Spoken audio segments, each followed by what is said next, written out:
Okay, welcome back. Book keeping का last video आपने देखा होगा, उसमें बहुत सारी अपने बातें भी की थी, थोड़ा सा मज़ा भी आया होगा और बुक कीपिंग का मीनिंग भी समझ में आया होगा कि उनमें बुक कीपिंग के लास्ट वीडियो में हमने दो कॉन्सेप्ट की बात की थी। थोड़ा सा रिकॉल करो, कौन कौन सा? बिजनेस एंटिटी कॉन्सेप्ट, ओके, और एक और कॉन्सेप्ट की बात की थी, वो क्या था? Money measurement concept. चलिए, बुक कीपिंग जहाँ ख़त्म होती है, जहाँ आपने रिकॉर्डिंग फिनिश कर ली, जैसे लास्ट वीडियो में मैंने बताया था, याद हो, एक रफ रजिस्टर में आपने सब कुछ नोट कर लिया, अकाउंट्स का वर्क भी कर लिया, स्कूल का, इंग्लिश का भी, हिंदी का भी, इकोनॉमिक्स का भी, और देन घर जाके फेयर कर रहा है। वही काम अब अकाउंटेंसी चालू हो रहा। देखिए, अकाउंटेंसी आई है। अकाउंटेंसी है क्या भला? 8 स्टेप में काम खत्म होना है। 8 स्टेप कौन कौन से हैं? कुछ 2 स्टेप जो आप ऑलरेडी बुक कीपिंग में पढ़ चुके हो वो भी हैं। देखिए, number 1 is what? Identification. Identify करना। आइडेंटिफाई क्या करोगे आप? बुक कीपिंग में मैंने लास्ट वीडियो में क्या बताया था? बुक्स कीपिंग की जो भी डेफिनेशन, उसका क्रक्स क्या है, सारांश क्या है? बिजनेस फिनेंशियल रिकॉर्ड्स, BFR, याद है? यहां मैं लिख देता हूं BFR, मतलब बिजनेस फिनेंशियल रिकॉर्ड। तो हमें सबसे पहले क्या करना है? आइडेंटिफाई करना है। कोई पर्सनल फिनेंशियल रिकॉर्ड तो नहीं है, अगर है तो अलग कर दो। अगर बिजनेस है बट फिनेंशियल रिकॉर्ड नहीं है तो भी अलग कर लो। सबसे पहले जितने भी ट्रांजैक्शंस हैं उसको ये देख लो कि हाँ, ये फिनेंशियल रिकॉर्ड है एक और बिजनेस रिलेटेड है, हमारे बिजनेस के, और वो फिनेंशियल रिकॉर्ड है, तो हम आइडेंटिफाई कर लेंगे, हाँ भाई ये सारे जितने रिकॉर्ड्स हैं वो सही है। घर के वाले जो भी है, पर्सनल एक्सपेंडिचर, पर्सनल इनकम छोड़ दिया। नेक्स्ट, मेजर, उसका मेजर कर लिया, हाँ ये मेजर कर सकते हैं मनी में। तो इनसे बहुत इंपॉर्टेंट चीज लास्ट टाइम भी मैंने बताया, फिर बता रहा हूं, बिजनेस एंटिटी कॉन्सेप्ट और money measurement concept, that's called measuring. हम मनी में मेजर कर पा रहे हैं कि नहीं। इफ यू आइडेंटिफाई, एक काम प्रोसेस खत्म, बहुत आसान है। मेजर कर पा रहे हैं, हाँ बिल्कुल मेजर कर पा रहे हैं। फला फला बिल्डिंग परचेज की, बिल्डिंग परचेज की मतलब बिल्डिंग की वर्थ कितनी है? 1 करोड़, तो 1 करोड़ विल बी डेबिटेड, ठीक। तो उसकी जो मेजरिंग हुई वो हमने कर ली, तो यस, बिल्डिंग परचेज की एंट्री हो सकती है ना। जब ये 2 काम हो गए तो थर्ड नंबर क्या आया? रिकॉर्डिंग। जो रिकॉर्डिंग है उसका एक प्रोसीजर होगा। आपने कभी नाम शायद पहले सुना होगा, सामान्य तौर पे जर्नल। जर्नल मतलब सामान्य, जनरल एक्सपेंसेस, सामान्य खर्चे, या जनरल बातें कर रहा था, कुछ नहीं, ऐसी कोई खास बात नहीं, पर वो जर्नल की स्पेलिंग जी से है। अब आपको नया जर्नल पढ़ना पड़ेगा, उसको जर्नल बोलते हैं। वो क्या है? ये रिकॉर्ड्स करने के लिए JOURNAL, जर्नल, ये जी नहीं है, याद रखना, ये जे है। तो रिकॉर्डिंग करने का एक पैटर्न होगा। ऐसी रिकॉर्डिंग नहीं करेंगे, करना वही है, पर लाइन से जो ट्रांजैक्शन हम दी है, building purchase worth ₹1 crore, this is a business financial transaction. एक ट्रांजैक्शन है, बिजनेस की फाइनेंशियल ट्रांजैक्शन, हमने एक बिल्डिंग परचेज की 1 करोड़ की, but how to put it, how to record, that is called journal. तो जब जर्नल का एक लेजर, जर्नल का जो फॉर्मेट बनाएंगे, तो वो फॉर्मेट में हम कैसे पुट करते हैं, क्या करते हैं, नेक्स्ट वीडियो में आपको जब जर्नल का वीडियो स्टार्ट करूंगा तब बताऊंगा। पर एक आप अंदाज लगा लीजिए कि हमें अकाउंटेंसी पढ़ना क्या क्या है। ये पूरी अकाउंटेंसी है, पूरी कंप्लीट। फिर आगे एक एक स्टेप बाय स्टेप आगे करेंगे। 4th नंबर क्या है? क्लासिफिकेशन। एग्जाम्पल वही प्रीवियस का, रफ रजिस्टर में हमने सब सब्जेक्ट्स नोट कर लिए थे, घर में गए फेयर किया, वैसे ही सब जर्नल में सब रिकॉर्ड मेंटेन कर लिए। जो परचेज किया कैश में वो भी, जो क्रेडिट में परचेज किया वो भी, जो कैश में सेल किया वो भी, क्रेडिट सेल है, बिल्डिंग परचेज है, एसेट बेची है, खरीदी है, एक्सपेंडिचर किए हैं, इनकम है, सो मैनी थिंग्स, जितने रिकॉर्ड्स थे सब कर लिए, हर चीज़। बट अगर घर गए, घर में बोला कि क्यों भाई आज कितने की सेल हुई, तो अब जितने रिकॉर्ड्स है उसको ढूंढो, sale sale sale sale sale कहाँ है, तो इतनी मातापच्ची कौन करेगा। इससे अच्छा क्या है, क्लासिफिकेशन। एक आगे एक पॉइंट आपको आएगा, लैडर का नाम सुना, सीढ़ी, तो वो लैडर की जगह बन जाएगा लेजर। लेजर और लैडर में अंतर है। आपको क्लासिफिकेशन के लिए उन सब का एक अकाउंट बनाना पड़ेगा।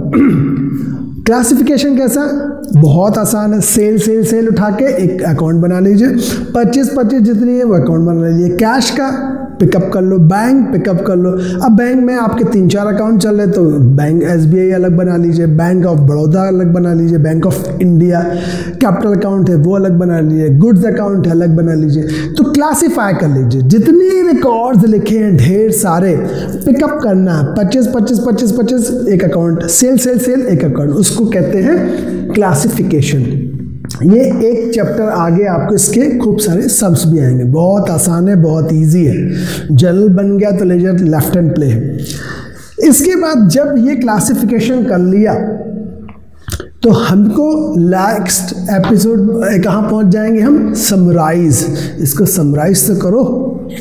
कैसे समराइज करें, समराइज ये करें कि एक मंथ की एंट्री खत्म हुई तो उसका क्लासिफिकेशन जो अकाउंट्स जिसको बोले थे वो भी कंप्लीट हुआ होगा। हमने जर्नल में रिकॉर्डिंग में 1 महीने की खूब सारी रिकॉर्डिंग कर लिया, उसी 1 महीने में साथ ही साथ हमने क्लासिफाई करके लेजर भी बना लिए होंगे सबके खूब सारे। लेजर मतलब जैसे मैंने एग्जांपल दिया, पूरे महीने की परचेज पिकअप कर ली होगी, सेल पिकअप करके अलग से डाल दिया, वो पोस्ट कर लिया होगा, दैट्स कॉल्ड लेजर। तो हर महीने की एक एंड डेट आएगी, सपोज 30 तारीख डेट है, अब 30 तारीख को अकाउंट्स क्लोज किया भैया 1 महीने का, उसकी समरी निकालना कि हमारा टोटल परचेज कैश में कितना किया, क्रेडिट में कितना किया, नेक्स्ट टोटल कैश सेल्स कितनी की, क्रेडिट सेल्स कितनी की, कौन से ऐसे जिन लोगों को उधार बेचा है हमने, हमारे ऐसे कस्टमर्स जो हैं वो जिसको हम डेटर्स बोलते हैं, वो कौन से कितने 1 महीने में बाकी है पैसा लेना, एंड सो मेनी थिंग्स।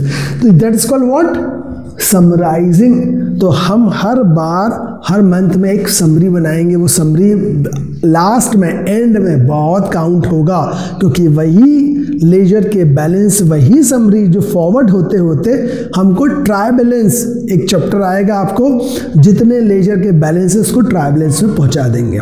तो हमें समरी निकालना अति आवश्यक, दैट्स कॉल्ड बैलेंसिंग, जिसको बोलना चाहिए, उसकी बैलेंस निकाल लेंगे। इन सब से होगा क्या, इन सब से ये होगा कि हम नेक्स्ट स्टेप है एनालाइज। एनालाइज करना मतलब हम एक एनालाइज कर पाएंगे कि यार मैंने इस पूरे साल भर में कितना परचेस किया था, परचेस करने में एक्सपेंडिचर कितने हो गए, उसको सेल करने में हमको प्रॉफिट कितना गेन हुआ, एक लमसम प्रॉफिट कितना हुआ, अंदाजन प्रॉफिट जिसको बोलते हैं, ग्रॉस प्रॉफिट बोलेंगे टेक्निकल टर्म में।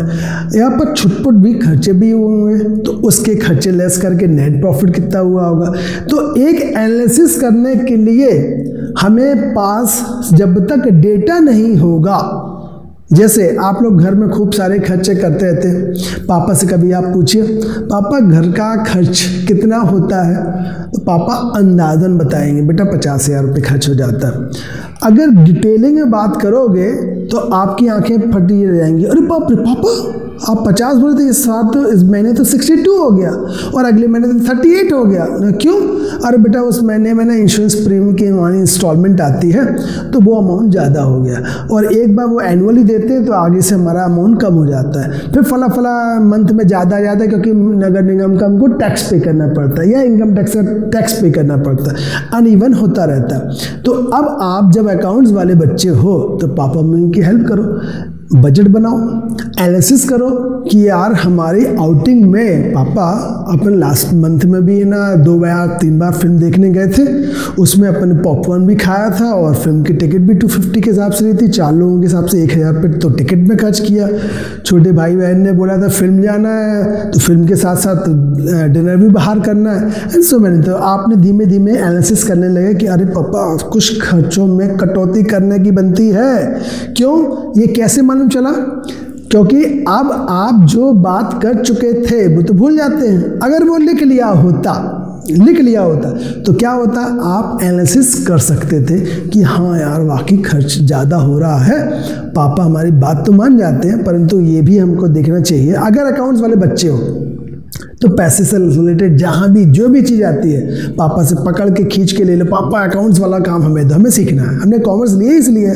महीने का बजट अपने हाथ में रख लो, अपने आप एनालिसिस कैसे करना है सब सीख जाओगे, खुद मैनेज कर लोगे, ठीक। उससे होगा क्या, इंटरप्रिटेशन। इंटरप्रिटेशन मतलब इंटरप्रेट कर पाओगे, इंटरप्रिटेशन कर पाओगे कि हाँ ऐसा ऐसा हो सकता है, अगर हमने ये काम सही नहीं किया, हमारी पॉलिसी किया EMI है हमारी वो स्किप ना हो जाए, या हमको ना कुछ पैसा सरप्लस बचाना है, या कोई फॉरेन में हमें एजुकेशन का प्लान करना है, तो फर्दर हम 5 साल की फोरकास्टिंग कैसे करेंगे, तो इंटरप्रिटेशन बहुत अच्छे से कर पाओगे। That is called what, last that is communication. अगर ये पूरा एनालिसिस, अगर आप ये सोचो घर का पूरा बजट डे 1 से, मतलब सेशन, अब सेशन भी समझ लेना, सेशन जो होता है आप लोग अभी तक क्या समझते हो, जनवरी टू दिसंबर, 1 जनवरी आया हैप्पी न्यू ईयर बोला, 31 दिसंबर आया फिर फिनिश। बट अकाउंटेंसी में जो ईयर है वो चलता है financial year, it begins from 1 April to 31 March. तो वो पूरा सर्टेन ईयर में अगर आपने अपने घर के, मैं घर की बजट की बात कर रहा हूँ, अगर आपके घर में बिजनेस है तो बहुत माशाल्लाह, फिर तो बहुत अच्छी बात है, आप बिजनेस में थोड़ा सा दिमाग दो, थोड़ा टाइम दो। अकाउंट्स में आपको थोड़ा बहुत जो भी बनता है प्रैक्टिकली जब आप करेंगे तो उससे बहुत ज़्यादा बेनिफिट होगा, बहुत ज़्यादा। और अगर आपके घर में बिजनेस नहीं है, पापा मम्मी जॉब करते तो कोई दिक्कत नहीं, घर के बजट से ही चालू कर दीजिए। श्री गणेश तो तुरंत करिए, इसी मंथ से चालू कर लीजिए। लॉकडाउन है, बाकायदा मैं बहुत सारी चीज़ें बताऊंगा कैसे कैसे आप एनालिसिस कर सकते हैं। ये पूरी प्रोसीजर जब आप अपनाएंगे तो लास्ट में पापा मम्मी को, अपने पेरेंट्स को कम्युनिकेट कर पाएंगे पूरी एक प्रोजेक्ट रिपोर्ट बना के। जब टीचर बोलती है ना आपको प्रोजेक्ट रिपोर्ट सबमिट करो, तो रियल प्रोजेक्ट रिपोर्ट अपने घर की बनाओ और पापा मम्मी को सबमिट करो। पापा मम्मी को भी लगेगा कि ओहो यार ये कम्युनिकेशन वाला जो काम तुमने किया उससे बहुत हेल्प हुई, अब नेक्स्ट ईयर हम ऐसी प्लानिंग करेंगे। अभी जैसे एक बहुत अच्छा एग्जांपल आपको देखता हूँ, अभी लॉकडाउन चल रहा है, लॉकडाउन में आप मैक्सिमम जो खर्चे हैं वो क्या है, दूध का खर्चा है, राशन का खर्चा है, या आपके इलेक्ट्रिसिटी बिल है या टेलीफोन बिल से, बाकी एक्सपेंडिचर नहीं हो रहे हैं। अभी ये नोट डाउन करें, जब लॉकडाउन फ्री हो जाएगा, हमारी रेगुलर लाइफ आ जाएगी तो दूसरे खर्चे चालू हो जाएंगे, तो कभी कभी कम ज़्यादा सब चलता रहेगा। तो ऐसे एनालिसिस करने के मौके मिल रहे हैं आपको, इस मौके को कैच करो और ये पूरी समराइजिंग करके जब आप ये सीख जाओगे कि कैसे क्या करना है, तो अकाउंटेंसी लेफ्ट हैंड प्ले लगेगी, कुछ नहीं है, मजा आ जाने लगेगा।